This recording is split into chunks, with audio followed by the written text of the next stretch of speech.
And what is up, everybody? Welcome to a new episode of Catholic Girl on the Radio. I'm Rita Secali from The Word with Rita, and I'm really excited to be here today with Edwin Molina. And Edwin, tell you a little bit more about him. Edwin is originally Dominican. He lives currently in the States on the East Coast, y'all. And he has an amazing podcast with Sarah, his fiance, called Edwin and Sarah. Very, easy to remember, so we're good on that.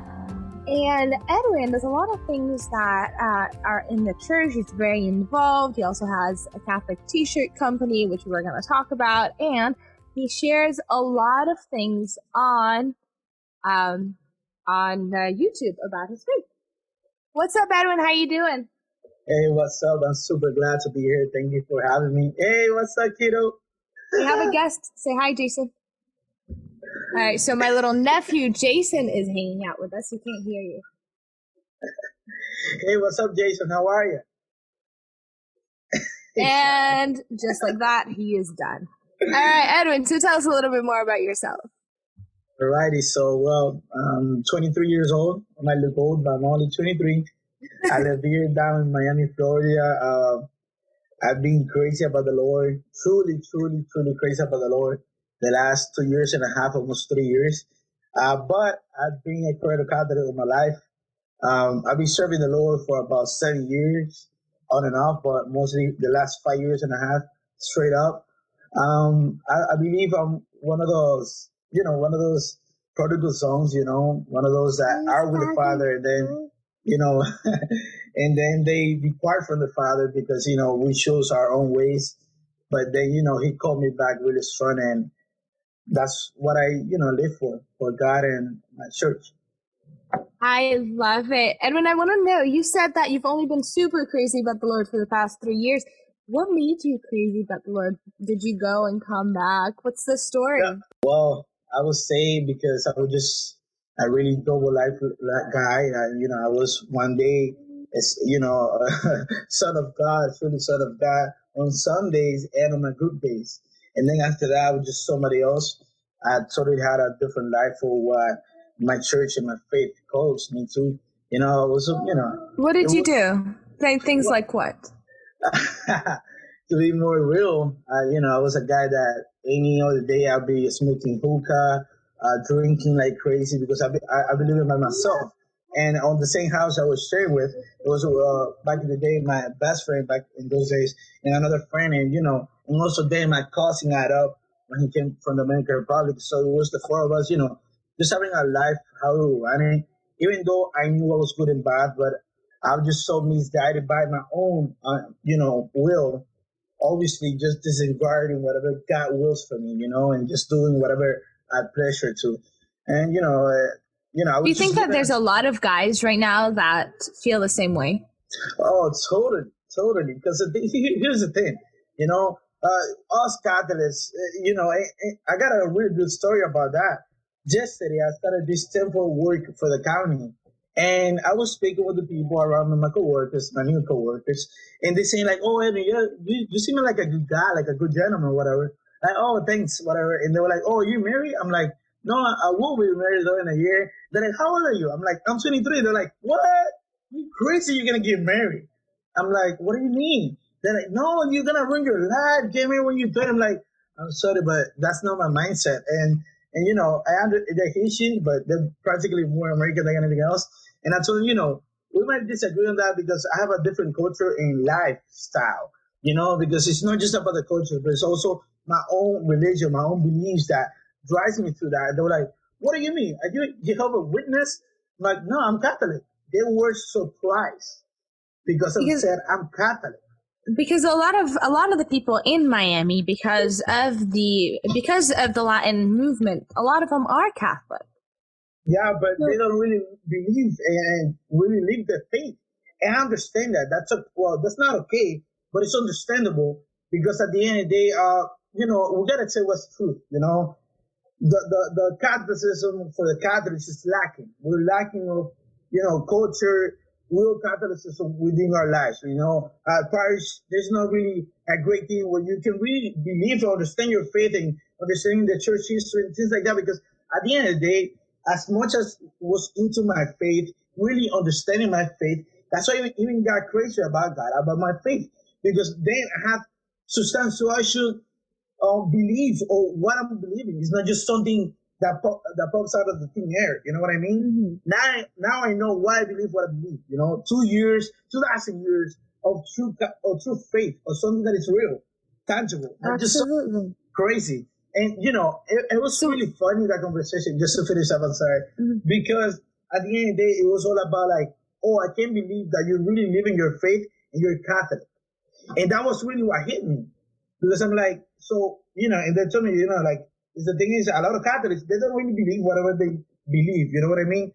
They don't really live it. They're cultural Catholics. Yeah, and for you to say that you're Catholic and you live in chastity and you waiting to get married early and this and that, which is not really early. I'm going to be 24 when I get married. But, things like that. We'll talk about chastity in a minute. That's actually one of my favorite topics to talk about. But before we do that, let's step back. What is it that you think that that the church could do to help solve that problem? So when we're talking about like Miami, and Miami is truly like the majority of the people in Miami are Latinos, and the realistic majority of Latinos are Catholic. It's a fact, right? So to have someone so surprised that you're truly living the faith means that there is something missing. How do you think the church can solve that problem, having gone through it yourself? Right. So here's the thing, I couldn't really say that it was the church that helped me go through this, but I would say it was the faith in the faithful, not only here in Miami, but throughout the world. Because at the end of the day, like, all the knowledge that I've, starting to understand and to study doesn't really come from the roots around me. And trust me, I've been doing youth groups since I was 17 years old. I'm already 23. And I've been around the whole South Florida area because I was also part of the coordination of like 17 different groups throughout the county. And, it's great. It's great. A lot of young adult groups, they go there, they get fired for the faith. But here's the thing. At the end of the day, you also need some cultural background, because at the end of the day, everything just stays on the feelings level. You know what I mean? Don't you think that seed that the youth groups planted in your heart led to eventually your conversion? Definitely. Well, I would say my reversion, but definitely. Because, it was through that and through the people around me. Trust me.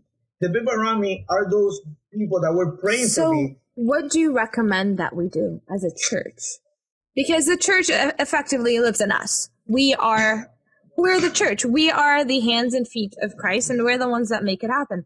So having gone through this, what do you recommend the solution would be? I would totally recommend a better way to teach your faith to the Catholics. Okay. True faith, not just something, I agree. With sugar and things like that. Because that, at the end of the day, that's not gonna convince you. And at the end of the day, you need convincing in order to just hope for it and really love it. You mean that we actually need to say the truth and not be afraid, not sugarcoat the truth?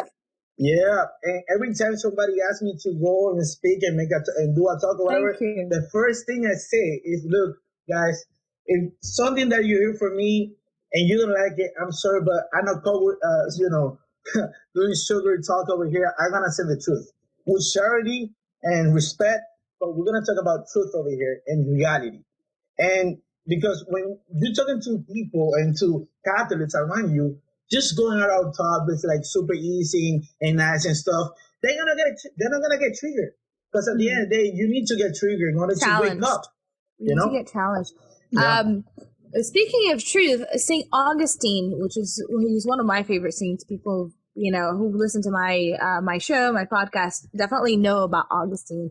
He says the truth is like a lion. You don't have to defend it. Let it loose, and it will defend itself. Amen. Yeah. And that's essentially, I'm glad you kind of brought up the point, because yes, like when Jesus was talking to the man who's rich, the young man who's rich, who told Jesus, what is it that I can do, what I need to do to get into the kingdom of heaven? And Jesus said, follow the law. And the guy says, well, I've been doing that since I was a kid. kind of like what you were saying, kind of like what you had passed through. Well, I've been going to Sunday, to Mass every Sunday. I've been going to youth group. And then he looks at him and he's like, well, there's one thing left for you to do. And he says, go, give away what you have and follow me. And the guy left and he was upset and he was sad. Now, in my mind, I hope that the guy came back, because obviously when God kind of asks us, the first time he asks something of us, we're kind of like, oh, no. And then we come back, hopefully. So, but we don't know. So it's kind of like that. Basically, that's the story. And Jesus boldly says to us, well, for you to get into the kingdom of heaven, for you to follow me, you have to give up this. And like when we talk about chastity, well, you have to give up premarital sex or sex outside of marriage. And a lot of people say, well, okay, that's really hard, and just say, well, get sad and leave. Hopefully they come back and we're all good and set to go. But the truth is a good place to be. All right. So, since we were talking about chastity, tell me what you think. What's chastity to you? Chastity to me is truly loving. That's what it is. If it wouldn't be because of chastity, I would never have learned to start to love my fiancé now. I would have never, because at the end of the day, the truth is that when you are dating and you have sex in the middle, you're not gonna be looking, more than that. So here's my slightly personal question: have you had sex before? No. No. Okay. Good. It's even better.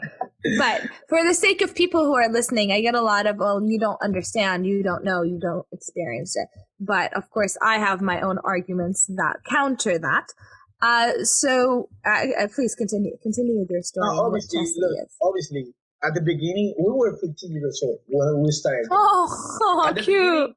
What we knew about chastity was not to procreate babies, not to procreate babies, but everything else might go. So that was our chastity. Yeah. Back in the first 2 years. Obviously, once we started going to the group, we see really what it is. We're like, oh, we're doing something wrong. We shouldn't be doing this. We shouldn't be doing that. Now let's get real. You know what I mean? Because people just think sex is just, having no shoes, sex, whatever. Yeah. But also oral sex and things like that, and just arousing and going crazy like that, kissing here and there. Those are actually also part of the sexual act for the marriage sex. You know what I mean? And because, a lot of people think, I'm just not going to have procreating process, to put it those words. The actual. But I could do anything else, which is not true. I'm so happy you brought this up, because it really is a lot of point of confusion. Huh? Yeah. No, actually, I've gotten that question before. It's like, okay, this is what you believe. How far do you go? And I'm like, nowhere. What are you talking about? I just fully told you this is my faith. But unfortunately, you get these questions are from people, not to demean that person, of course, but they don't know. They don't know why. So, because it's not just about, okay, well, this is bad, or this is a sin, I won't do it. There's actually a philosophy behind it. So, can you share with me the philosophy that you know? So, here's the thing. When we have outside the marriage sex itself, penetration, whatever, aside from that, anything else that is supposed to work towards that, it's going to affect your relationship 100%. In what ways? It's going to be difficult for you and your partner to really focus on what's really important on the relationship before marriage, which is really getting to know the person for who they are, not for what the body is, not for what the body says, but what their hearts and personality and value says. And once you take that out of the way, sex and anything that comes around sex, arousal and touching and things like that, it's going to be clear for you, more brighter for you, to really know that person, really love them for who they are, with the faults and also with the flaws, and also with the great values that the person portrays. And obviously, we're all made in the image of God in likeness. So when I really get into true chastity with my fiancé, which is now, outside from the sinning, from the spiritual world, the physical and the emotional, it was better. Why? Because we didn't have this feeling weird. Because at the end of the day, even though, let's say you're not even Catholic, the first time you have sex, you're gonna feel weird. You're gonna feel, I think I shouldn't do this. I think I should have done this. I think I should have waited or something like that. Because it's internally we're made for God, and we have goodness inside of ourselves, and the conscience is gonna hit us. And when we get that out of the way, we're gonna be able to be freely with the other person because we're just not thinking about sex. Obviously, I I like my fiance. Obviously, you think she's attractive. Yeah, you want to marry her. Yeah. Yeah, obviously I want to have sex with her, but I choose not to because I choose to love her instead, more than anything else. And at the end of the day, if you take that away, 90% of the couples who started having a relationship and started having sex, at some point they decide, you know what, let's take sex apart, let's live in chastity. 90% of those couples, they break up. Why? Because living in sexual relationships, in dating, do not let them really deepen themselves in a relationship of friendship and really, having a real relationship at the end. And, that's a real stuff. I love it. How did you get to this point? Which exactly? The chastity level? Yeah. So how did you get to this ideology from someone who did, like you were saying, like you really partied, you were living a double life, because I see in a lot of guys, they go to church, they kind of have that double life, but sex is a part of that double life. Mm-hmm. At what point or where or what did you encounter for you both to say, you know what, let's not do this? On the chastity side, it was back in 2015. Back in 2015, for real, we said, look, because we were fighting so much. And one of those things, it was because of this tension of what can we really do? Can we go this far? How far can we go? I don't feel good about this. I feel like I'm sinning. Obviously, we were sinning. And believe it or not, a lot of people believe, the spiritual world is it doesn't exist. It's just false things. It affects you. It affects your emotions. It affects your psychological. Because demons exist. Satan exists. So as much as you putting yourself into the fire, you're gonna get burned. Don't you think? Don't make a mistake if you think that you're gonna put a little bit of yourself in the fire and you're not gonna get burned. You will get burned and bad. The cause of our true really understanding what chastity was, it was because we started really learning what it was. And once it hit us, once we really understood what chastity was, we were like, Eureka, thank you, Lord, thank you for clarifying, because we were so worried, we didn't know what you really wanted. Yeah, because we were super confused because a lot of Catholics didn't really teach what chastity was. It was all about don't have sex, okay? But what really happened? But why? I mean, why? A big question I think that people ask is, well, sex is so beautiful and God created sex. It is. Though. Why? It is. Yeah. Why do you say no? Why does God say no to something so seemingly so good and so pleasurable? Well, it's not that God says no. Actually, God says be fruitful and multiply, but He also says it in the right context, in the right places. And I think you probably have been to seminars about theology of the body. Is that where you got? Yeah. So some of that, but before that, I mean, when I encountered theology of your body was like 3 years after we truly started living chastity, but theology of your body really just opened our minds even greater. And we were like, oh, this is amazing. It's amazing. It's one of the most amazing philosophies out there. And I think John Paul II does a great job, or did a great job in addressing these issues. One book that I highly recommend to our listeners is Love and Responsibility. Love and Responsibility is one of the greatest philosophies and theology books that you will ever encounter. And it's truly just And this is coming from someone who reads a lot of theology, who reads quite a few books of philosophy. So that's my recommendation for people. Shifting from the topic of chastity, Edwin, when did you come from Dominican Republic? I got to the United States in 2012. 2012, and how old were you then? I was 15. I got to New York, and I was supposed to live in New York, but God's ways, we ended up living in Miami with my mom's side of the family, and we've been here ever since 2012 already. All right, so you spent 15 years in the Dominican Republic. Did you see a cultural difference in terms of Catholicism here and Catholicism in Dominican Republic? Right, so it's crazy. I never had that question before, and trust me, I have done a lot of interviews, and it's something funny about that, and really interesting. And here's a fact: in the DR, in the Dominican Republic, the culture is more Catholic. The whole country is more Catholic. But I will say this: when I got here, at least when I was 15, when I really didn't know much about faith, I just believe in God and really believe Jesus in the Eucharist, but no devoting to it, none of the stuff, none of devotions. I mean, even when you grow older, it comes with age sometimes. Yeah, and just Sunday mass and serving with other kids and stuff like that. It was awesome because it was a lit kind of faithful way to live the life. Every Saturday we had something like this. Every 2 months we had a great experience, retreats and stuff like that.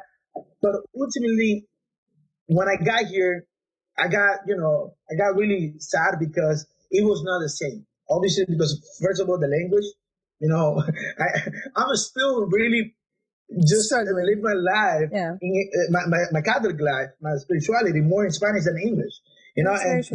I'll tell you something. When I went to Miami, there's not a single person that spoke to me in English. Oh, really? It works out. I speak Spanish anyway, so it was fine.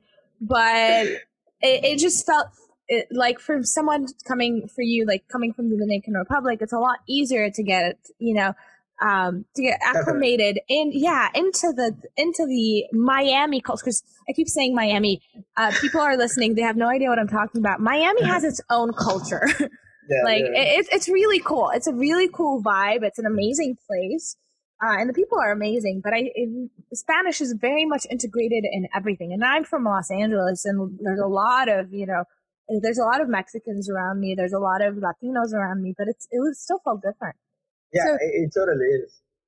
You still felt that there's a different culture and cultural shift between, living in a Catholic country where you had all these retreats and all these things, and coming to Miami where things are a lot wider and it's a lot scarce and it's a lot harder to find them. Yeah, exactly. How did you find them? Was it your parents? Was it like a need to be in a group where you felt comfortable? Here's the thing. So sadly but truly, when I got to Miami, around my area, there was only like a Catholic church near me. There are a lot of Catholic churches here in Miami. Don't get me wrong. But the one that my aunt used to go, they didn't have a group, a John Adult group or anything like that, a youth group. And if they had one, it was in English. Obviously, I was not going to go. That was the reality. I didn't know much of English back then. Yeah. So, then I was sad 2 years without doing that. I fell away from, I didn't want to go to Mass. I didn't feel the need to go to Mass. I'm 15 years old, all the way to 17. But when I met my girl, 3 months after I was in Miami, and 2 months into the relationship, she tells me, "Oh, let's go to my Mass." Because obviously, thank God, I praise the Lord that she was Catholic. That's why I was even more interested in her, because she said, "I'm Catholic." I'm like, "Oh!" Where's she from? She's Colombian. Okay. Yeah, she's from Colombia. So when she said that she was Catholic, I was like, "Oh, that's what's up." Thank God, thanks the Lord. And she invited me because here's the thing: my parish, I didn't like it. When we were kids, you didn't fit. Yeah, it didn't fit. This is a reality of Catholics that just go to church when everything's awesome. So I didn't like the music. It was super off where I used to go, and like a lot of you were a kid. People. Also, you were a kid. So when I got to the other parish where my girlfriend used to go, or we used to go, that's my parish, it was awesome. It was differently. It felt more like home. it felt more like in the art. It was more vivid in the music and Why? whatever. And because the music more than anything, and also the priest. The priest was Puerto Rican, and the other part he was Haitian, so it was a little bit hard for me. But obviously, I'm a kid. All right. So well, no, it's okay. Like I'll tell you, a lot of us we end up going to Lebanese churches. That's just reality. No, honestly, we end up going to. I'm Melkite Greek Catholic, and we have our Melkite church. But when we really, and it's in Arabic primarily, but when we really want to be like part of the Lebanese community, we go to the Maronite church because that's where the rest of the people from my country are. Right. And it just feels home. Like no matter what I do, I try to go to daily mass, and I end up going to the Latin churches all the time. But no matter what I do, I always find myself back in the Maronite church or back in the Melkite church because that's my home. This is where I belong. Sure. And I gotta tell you, to be honest, we didn't go to the group that was there because we were underage and there was not a good group in Spanish until young adult, which is 18 and over. Mm-hmm. But we didn't know much about it because they only announced that there was a group like each third Sunday, whatever. But one of the Sundays, my mother-in-law, she said, "Oh, you guys got to go to the group." But I was 17, but my sister was 18, and she was like, I want to go because my sister, she was the first one. You know, women are blessed because God really calls them Allah, and they fell in love with the Lord easier than a man. I don't know why. That's just how it is, you know. And my sister don't was ask the one, for directions. Yeah, my sister was the one that pushed us to go, and we were still in high school. And yeah, we loved it. And 6 months after that, they asked us to lead the group and to serve the group. And after that, nonstop. I love it. Yeah. I love it. Okay, so tell me a little bit more about your podcast. All right. Going on with that. What are you guys doing? All right. So this podcast, first of all, my girlfriend, she's not, she's really shy and stuff like that. And that's awesome. That's cool. Well, she's really shy with the people that she wants to. Because otherwise, she go off with the people that she loves and she will talk a lot and whatever, which is awesome. I love it. But the thing is this, I was not a guy also to get in front of cameras. I was afraid of it. I was a guy that didn't want to talk about my faith. I was a shy guy until my reversion, which is crazy topic. We'll talk about it later if you want to ask me, whatever. But the point is, what was it? I didn't hear it. My reversion, that's when everything kicked in. Yeah, because my group would tell me, "Edwin, can you do this talk?" I'm like, no. I was that guy that didn't want to do anything. I would just there to support. Okay.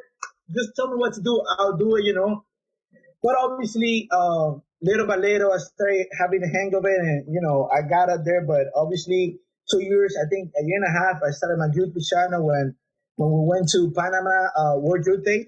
I was there. Oh, you were there? Oh, yes. Awesome. It was the best. that was the best. That's when I proposed to my girlfriend. Yeah. Oh my God, were you the people? Did you propose to her at mass? No. I proposed to her in a concert. It was crazy. We had a couple right next to us during mass. Like when everyone was there, like he got down on one knee mass. And he proposed. Yeah, not the daily mass, the big mass, the last one on Sunday. Yeah, with the Pope. Oh, what? Yeah. Yeah. So he got down on one knee and proposed. It was right next to us, like a few people down. It was really cute. No. Yeah. I proposed to her on Thursday night. When the first day the Pope got there, and it was in a concert. That's a whole crazy story. You can find it in our podcast. We just did an episode on that 2 weeks ago. But anyway, so we started the podcast because, we love what we do. We love the Lord. We love the life that He has given us. We love everything, and we tend to, we feel grateful to God for everything He's done in our life as a couple. A lot of couples will come to us like, guys, please help me on this, help me on that. And like 6 months ago, a year and a half ago, we were doing a radio show, and it was called Preach Radio Show. It was in a Catholic radio show here in Miami, the official Catholic radio for the Archdiocese of Miami. And we had a radio show of friends. It was the 5 of us. And from there, like my girlfriend, more than anything, she started feeling more freely to be in public and like, more comfortable. And, because I was always telling her, like, hey, please come with me one of the YouTube videos. And my most viewed video is with her. And we talked about chastity. And the name was like, like couple without sex, something like that. But it was in Spanish, obviously. Yeah. And that was nuts. Everybody was like, oh, because we're real. We talk like straight up raw, and people loved it. Is your podcast in Spanish or is it in English? We do it in both languages. And, we tried our best to, to be in both languages because we have the advantage because, we have the languages and also we have the two people that watches this stuff. And it's crazy because we got it literally, we have to record twice. English and then Spanish. Yeah, the same thing, but sometimes it's funny because in one of those things, in one of the language, we say something else and then we remember about something else in the other language, things like that. But yeah, basically, we, little by little, the Lord has called us to get out there to talk about our life. And yeah. What are the topics that you guys cover? We go deep into relationships, deep into sex, deep into singlehood, and also courtship and things like that. And now we're starting a process of engagement and discernment, things like that. We obviously have like people to look up to, like Jackie and Bobby Angel. Yeah, we look up to them, obviously, and things like that. But obviously, the things that would say that we are more like who we are is that we're raw and we talk about our own life through every episode. That's our goal, for the people to let them know that it's possible. Because a lot of people are like, 7 years in chastity? Get out of here. Like, I know it's difficult, but it's possible. Let me show you how. Let me show you what happened in my life. Let me show you how the graces of God have helped us throughout the whole way and towards marriage now, which we're super excited about. I love it because you brought up a really good point. A lot of people think, okay, well, it's really hard to date. And honestly, I think like when you're in a long-term relationship, it really is. It just happened that you guys were so young when this happened. So it had to have lasted these amounts. Otherwise, you would have been just kids, babies getting married. So I'm glad you kind of mentioned that. Of the topics that you talked about, what is your favorite thing, or you mentioned, what's your favorite things to talk about? Well, like throughout the whole topics that we think about or that we've done already. Yeah. I don't even know because I love all of them. That's why we do it because we sit down and we like, what should we talk about? Like, what is the things that we love the most? What is the thing that people really need? What is the thing that we can give to the people? So if I had to tell you, pick something right now for me, what would you do? What would you pick? For chastity. That's our biggest thing.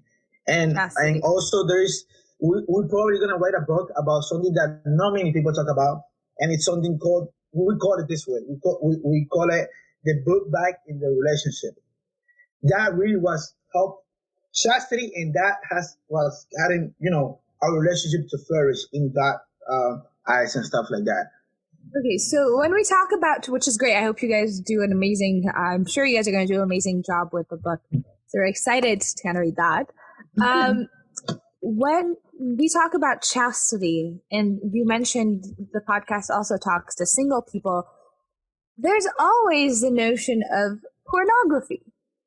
And it's hidden in the back. It's like, okay, well, I'm practicing chastity, but just so I don't feel like, whatever. This is not me saying about me, by the way.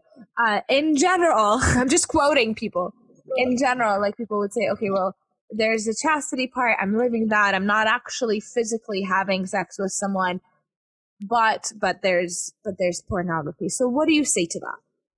And also masturbation. That's go hand to hand. That's reality. Well, we haven't done a podcast about it, but we're gonna be doing it.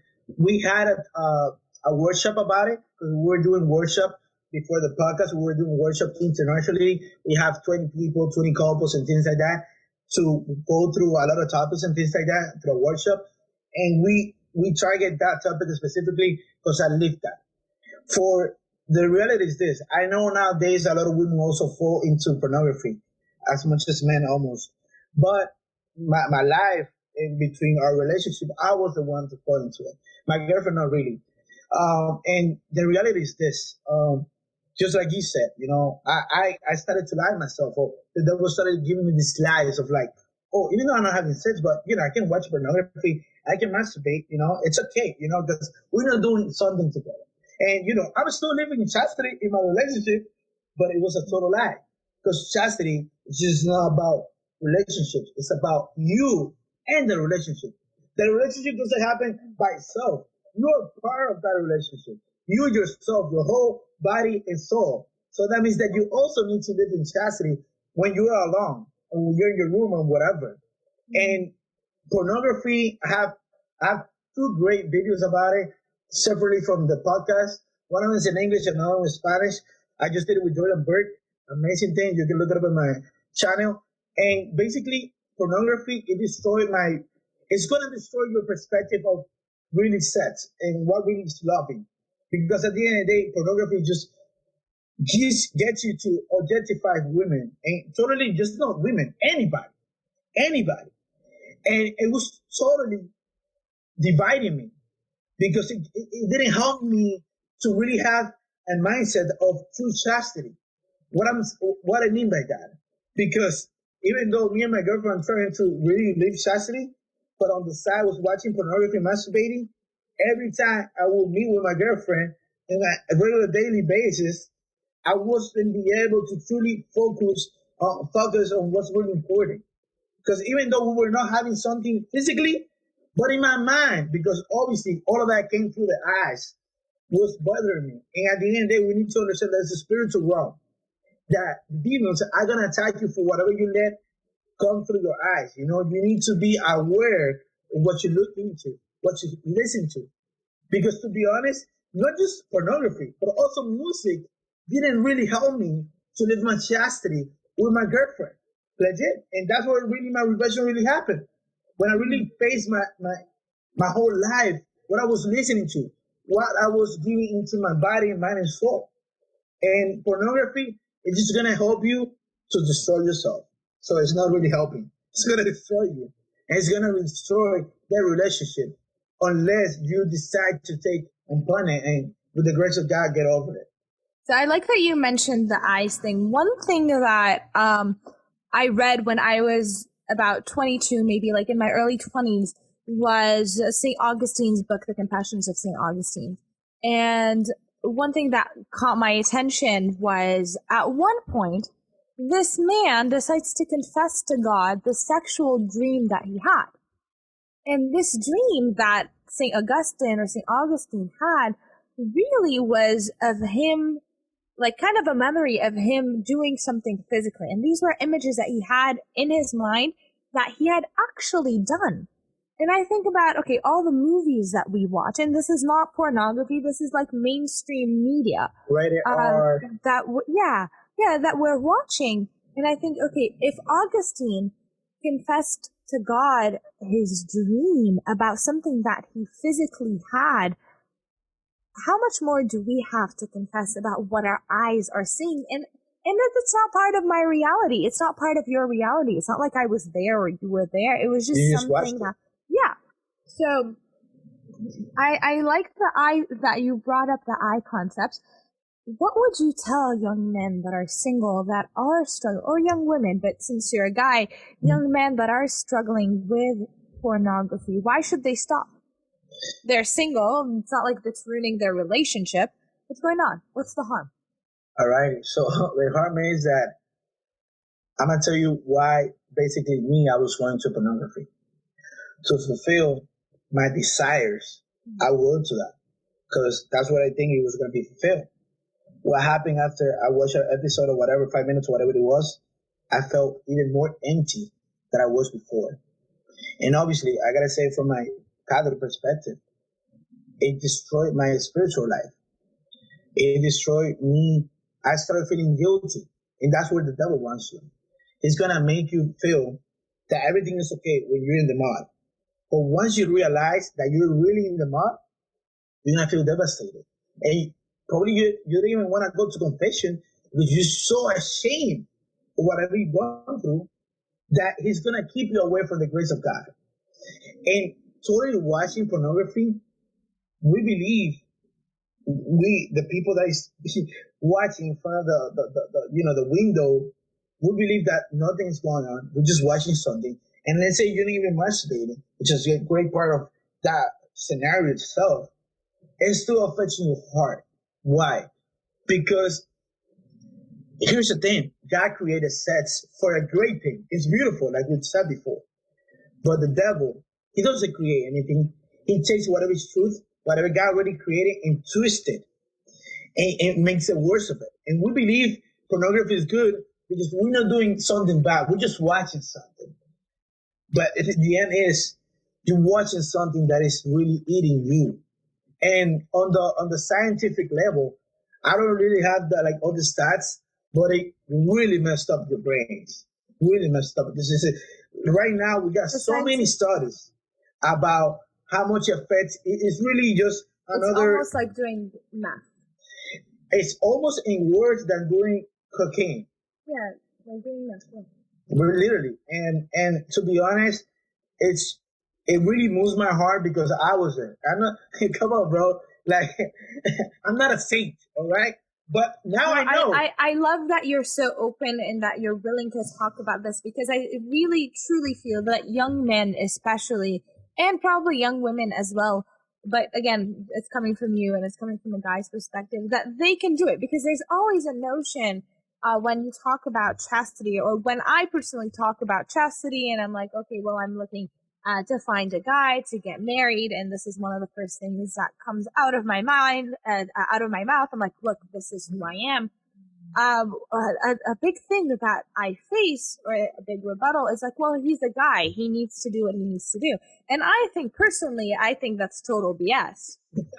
In my life, I'm like, okay, no, not happening. Yeah.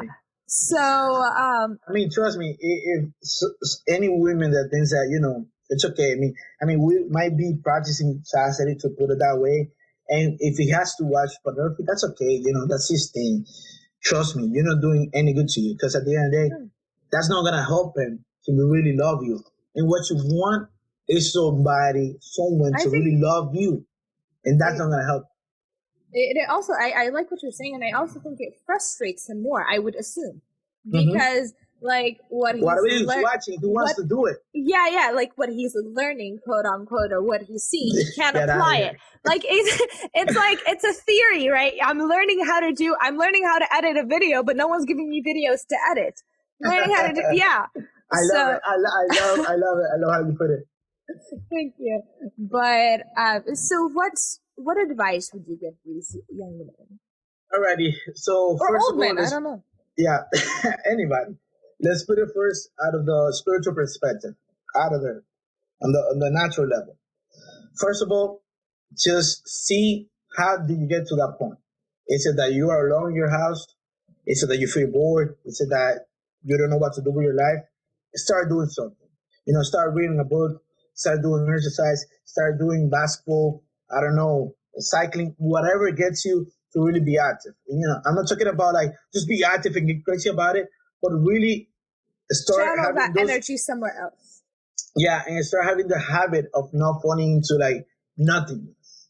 Because if you are in that world where you fall into watching pornography because of nothingness, start doing something about it.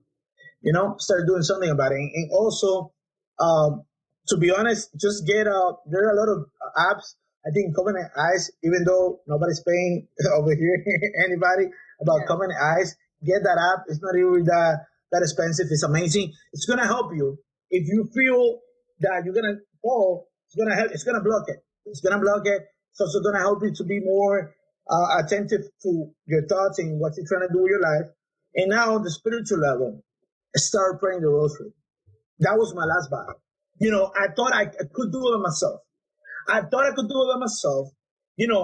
go to Eucharist adoration. God, please help me. And I'm not saying that God is not sufficient. That's not my point. Here's the thing. The rosary is the sword to slay the dragon. And pornography is a huge dragon. And you need to have a sword to slay it. You know what I mean?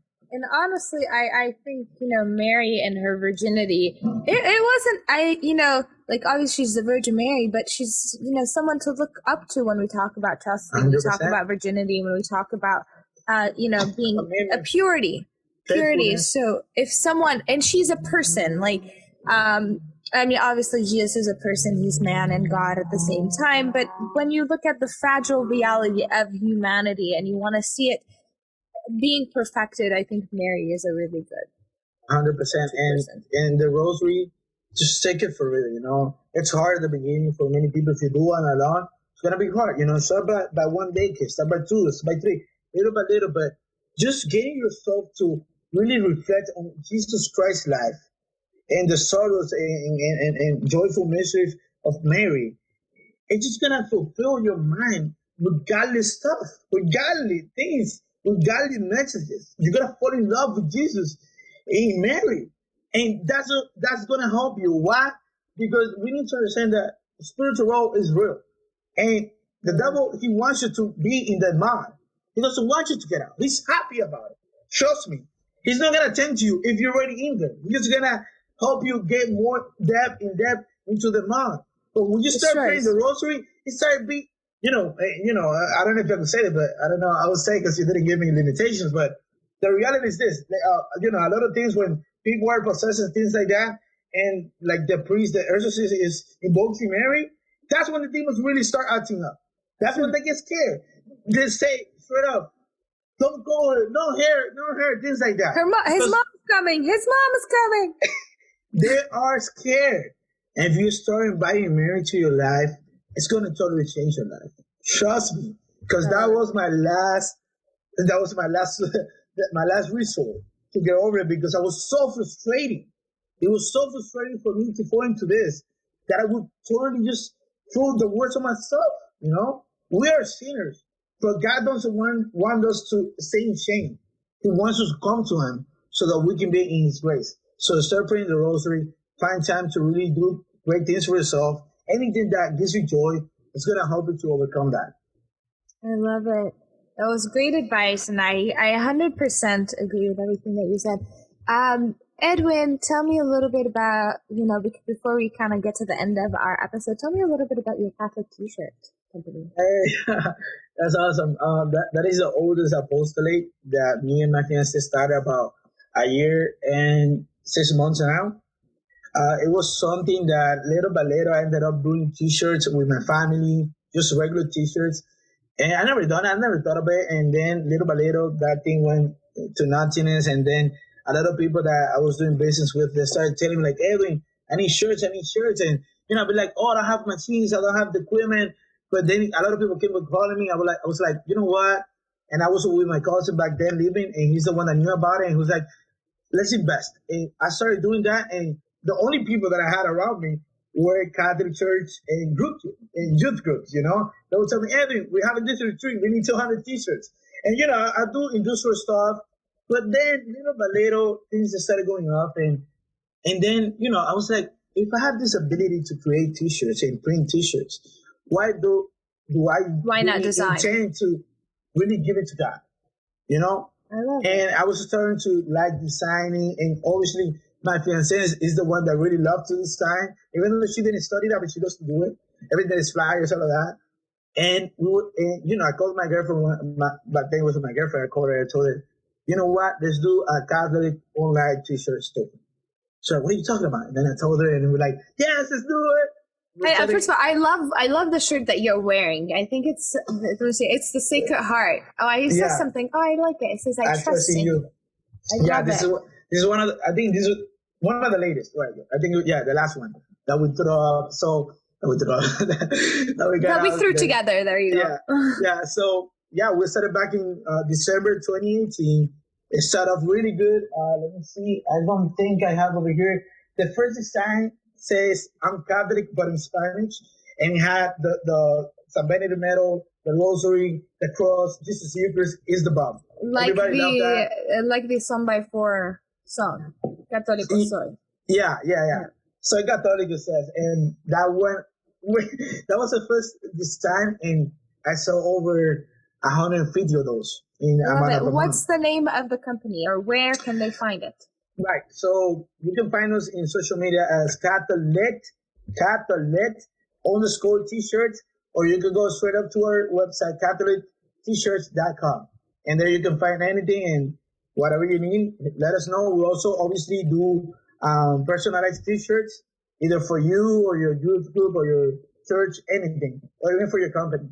But mostly we have a design every month. So right about now we have about 13, 14 designs differently, all Catholics, and we also have women's silhouette sizes and things like that. So and also hoodies. What's the website?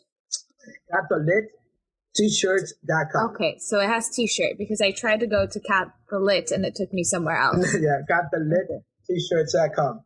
There we are. Shipping everywhere in the world, even Japan, China, whatever you are, we ship it to. Yeah, so yeah, it's been awesome. It was something that God put in. To be honest, if God really grows this, whatever, I'll do this now full time, even though that's not my focus. I just try to have, a design every month and try to match up with the liturgy and, with the feast days of the church. Oh, I love it. I love that you're very enthusiastic about this and you're kind of doing this, you're giving this your all. It's beautiful. Edwin, is there anything else that you'd like to say before we end our episode today? Wow, Rita, it was awesome. It's been amazing. We were all over the places. It was a great episode. I'm really honored to be here with you. I hope that I get you on my YouTube channel soon. I got you. Don't run away. This was an awesome episode. I really thank so much to you and to everybody that's listening. Do not be afraid. Do not be afraid. Hope, pray, and don't worry. Just like Padre Pio says. Trust in the Lord. Trust me. I've gone through hell and back, and God had my back, and He loves you for who you are. And man, the best thing ever. And this really happened. Like this really came up in this new job. Like people ask me, like, "Oh, you're really religious?" I'm like, "Yeah, that's the best thing I ever did. That's the best thing I ever chose to do." You get to be the light everywhere. And they're like, "Oh wow!" And I'm like, "Yeah, go for it if you can. It's difficult, but it's the best thing you can ever do." So sometimes we're gonna be weak. We're gonna feel like we in despair and whatever, but trust the Lord. And He's gonna come and knock you. He's gonna come and knock on the door. Knock on your heart. Ask for your love back. So yeah, follow the Lord. Edwin, thank you so much for being with us today. It was an absolutely fun episode. It was an absolute pleasure, and it went by, I think, relatively quickly. And honestly, there were things in there that I needed to kind of reconfirm, that I needed to kind of God kind of just presented it. And I felt the Holy Spirit through this conversation. So it's amazing. Praise be to God always. He's always using us, left and right. He's just so cute. So with that, where can they find you on social media? Alrighty, guys. You guys can find me on Edwin M_05. That's on Instagram and all the platforms. I mostly use Instagram more than anything. Obviously, my YouTube channel, Edwin Molina. Just look it up like that. You'll probably find me. Subscribe, do whatever you want. And I'm always out there. If you need any help in anything that I can, just hit me up. I'm always available. And yeah, that's where you can get me. And also, you can find our podcast in Edwin Y Sarah _podcast. That's our podcast that we try to do every week, but now it's like almost every 2 weeks. But we're going Y is and in Spanish for that. Yeah, Y. That's why there's a Y there. Yeah. Because people are like, is it Edwin Sarah? So yeah.